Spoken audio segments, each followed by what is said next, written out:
What's up, everybody? Socksway up here, back with another City Skylines mod review. We're going to take a look at Realistic Population Revisited 1.4.3. I did a video, gosh, about 6 months back reviewing it when I first discovered it. It's a great mod, but I was away from the game for about 4 to 5 months, and I've noticed that back in July there was a new release of it. A lot of changes. Also, I've been building a new city, doing a let's play on YouTube, and I noticed some things that are new about it, so I wanted to take a deeper dive into it, and that's what we're going to do here. So, first of all, we built this little starter city. I didn't really care about what it looked like, but this is what we got so far. We got 5,300 people. You can see our commercial demand. It's starting to get up there. Our industrial demand is starting to rise as well, and the residential demand is starting to creep up. So, first of all, to get this mod, you go to the Steam Workshop and you search for Realistic Population Revisited. Make sure it's Algernon's version of it. I know there's a few other ones out there. That might be the only one now, but subscribe to that, load the game up, and you make sure that you got it active in your mods so that it's activated, and then you turn your city on.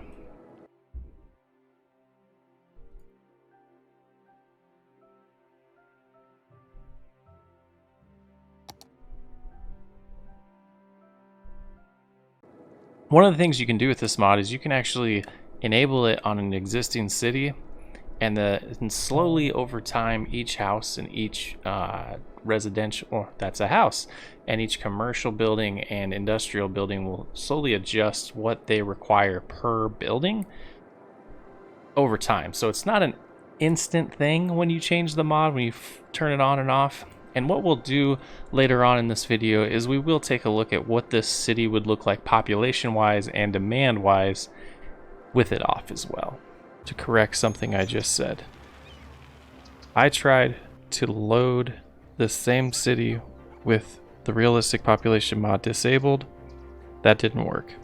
I got an index out of bounds error, and based on my years of software engineering, that tells me that in the save file of the game there's something that was added that is required at startup to run the game.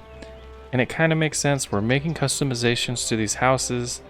I want to do a test later on. Maybe, like, let me know if any of you have been able to just build a city for a while, have it grow, and be like, I don't like realistic population.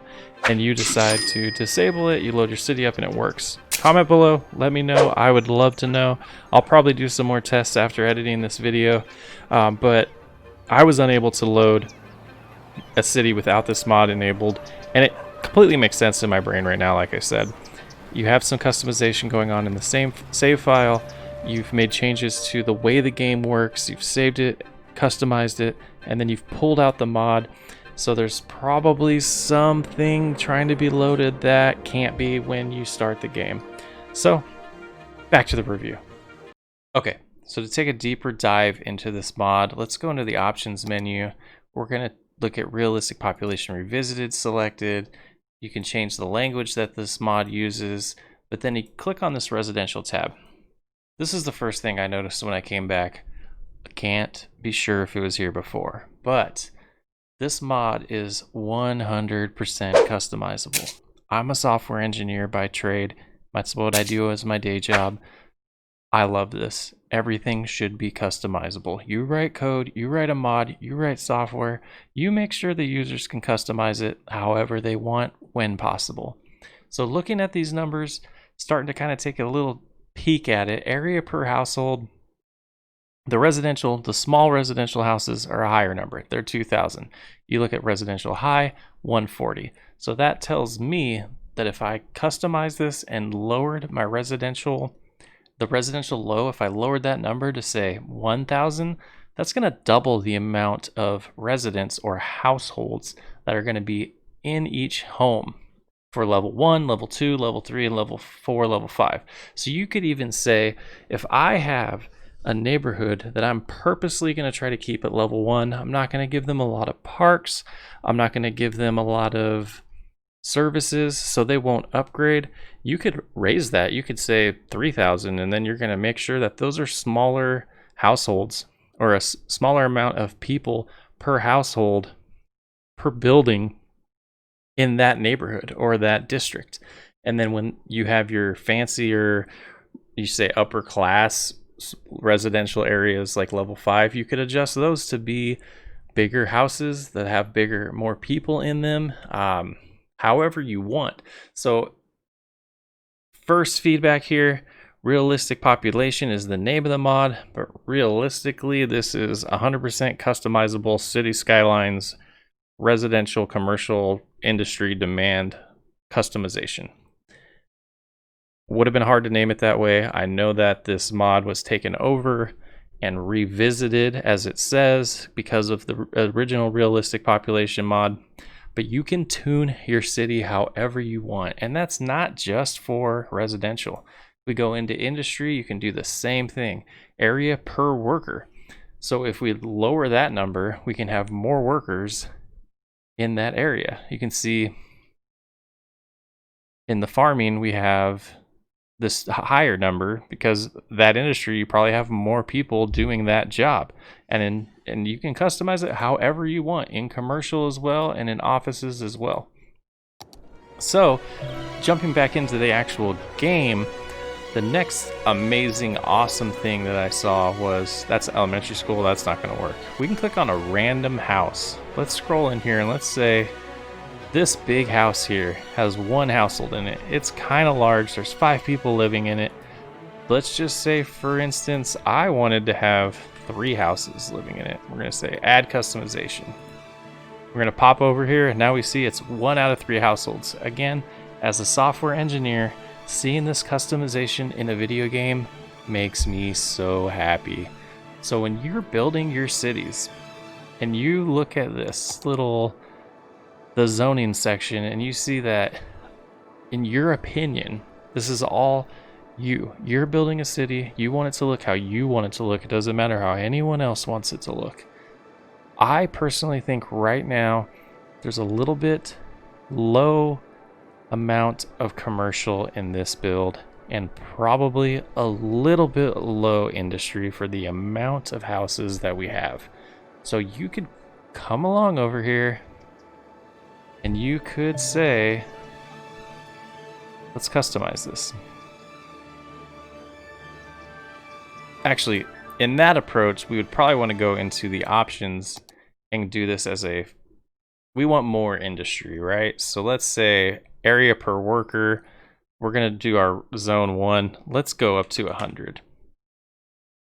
We're going to save and apply, and let's double check that these are level 1. They are. So we had 15 workers, and that dropped that down to 7 workers. If this mod works the way I understand it, as we kick this up to ×3 and these buildings start to adjust, we should see our industry demand start going up because there's more people wanting jobs because there's less jobs per building. Hope that made sense. So I'll reiterate that. We just reduced the amount of workers per building in the industries so that we'd have to plop down or zone more industry buildings to satisfy the need of the citizens to have enough jobs to be, to have everyone employed, to have a low unemployment rate. Again, this is, I'm going to look at the workshop. Let me pause this. I'm looking at the workshop on another screen, and I don't see anything. Sometimes they put little links on how you donate. I would donate money to this if I could figure out a way. And if the algernon, if you happen to watch this, send me a link somewhere to donate. This is amazing. In my personal opinion, realistic population, the customization of this mod should be part of vanilla city skylines. It should be optional to turn it on. Beginner players absolutely don't want this. When you start playing, 100, 200, 300 hours, maybe 1,000 hours into this game, you want to you start thinking of things a little differently. You want your cities to be exactly what you want them to be, and at that point, I think, you know, give people the flexibility to just add this in the game. But the fact that they haven't added this into the vanilla game is okay for at least us PC players, because we have the ability to install mods. I give this, you know, 5 socks all the way up. Pun on my name. But again, I couldn't stress more how valuable this mod is for me personally when I'm building cities. If I feel like I want more residential, I can add more workers to each building. If I want more industry, I can decrease the workers. That'll cause me to need to zone more to satisfy the zoning demands. I love it. I hope you guys got some value out of this. You can go play around with it yourself in your cities, and I'll catch you next time.